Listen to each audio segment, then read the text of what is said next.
have always been ready to engage Kenyans of all walks of life, including elected and appointed leaders from across the political divide and the religious fraternity, on how to make our country better and prosperous. And in the last 6 months, I have talked to many religious leaders. I have talked to many elected leaders from across the political divide.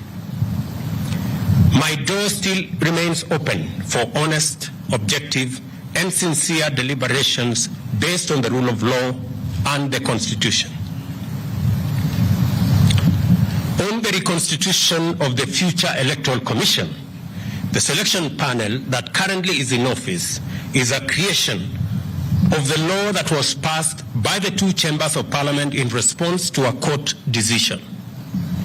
The court clearly stated that one institution, and in this case, Parliament, cannot dominate the process of establishing an electoral commission at the expense of other institutions that have a role to play in the country's electoral process.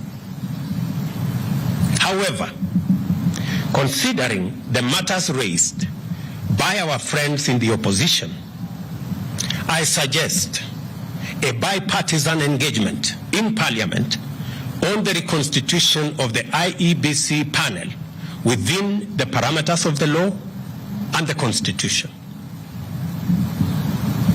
In any case, as a Democrat and guided by the Constitution, I, on the 9th of December 2022, sent a memorandum to the Speakers of the National Assembly and Senate requesting the purposive intervention on implementation of the 2/3 gender rule, entrenchment in the Constitution of the Constituency Development Fund, Senate oversight and national gender affirmative action funds, establishment of the position of the leader of opposition, and the improvement of parliamentary oversight of the executive.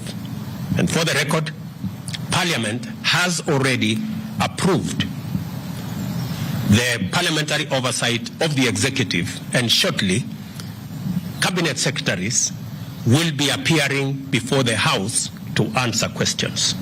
The other items are still in Parliament.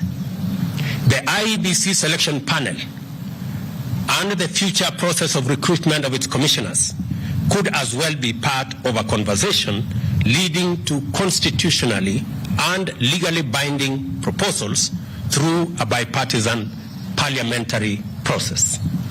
In other words, I am suggesting that the issues that have been raised by our friends on the matter of IEBC, my suggestion is that this matter can be handled in Parliament by a bipartisan parliamentary process so that we can agree on what it is they have an issue with, and we can adjust as is agreed and as necessary. And therefore, in these circumstances, and in view of the recent events that led to loss of life and destruction of property in the demonstrations that have